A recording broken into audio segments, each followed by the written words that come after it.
Hello बच्चों, the question says find first five terms of the sequence defined by a1 equals to minus 1, an is equals to an minus 1 upon n for n is greater equals to 2। तो इस given sequence के हमें first five terms find out करने हैं। तो यहाँ पर इस क्वेश्चन को सॉल्व करने के लिए हम की कंसेप्ट यूज करेंगे, that is to find the remaining term, because first term हमें गिवन है।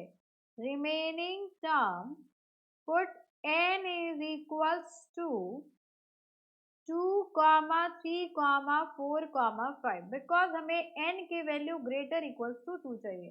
हमें टोटल 5 टर्म्स चाहिए और a1 हमें गिवन है। a1 is equals to -1 and general term is given by an is equals to an minus 1 upon n।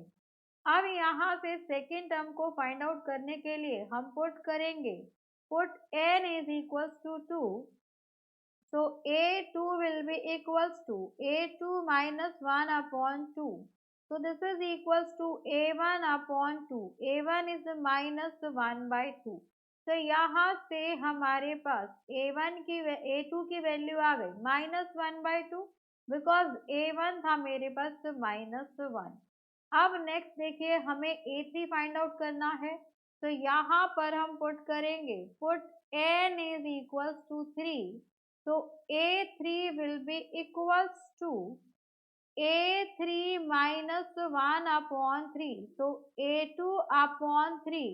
यहाँ से a3 की वैल्यू आ जाएगी आपके पास, a2 is -1/2, so -1/2 into 3 which is equals to -1/6। तो यहाँ से आपको a3 की वैल्यू मिल गई। अब नेक्स्ट हमें a4 चाहिए।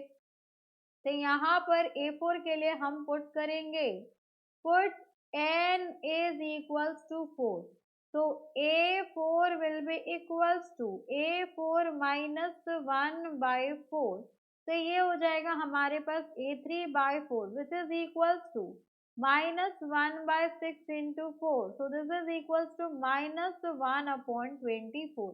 तो a4 आ गया मेरे पास -1/24। अब नेक्स्ट हमें a5 चाहिए, तो a5 फाइंड आउट करते हैं। अब देखिए a5 के लिए क्या पुट करना है, so put n is equals to 5। तो यहाँ से मेरे पास आ जाएगा a5 is equals to a5 minus 1 upon 5, this is equals to a4 upon 5। अब यहाँ पर आपके पास a4 की वैल्यू क्या आई है, so -1/24 into 5, this is equals to -1 upon 5 4s are 20, 5 2s are 10 plus 2, that will be 12। तो यहाँ से आपके पास आ गया, नेक्स्ट आ गया आपके पास a5 की वैल्यू, दैट इज -1/20। तो फर्स्ट 5 टर्म्स आ गई हमारे पास a1 a2 a3 a4 a5। So these are the required answers. Hope you understood it very well. Thank you so much. Best of luck.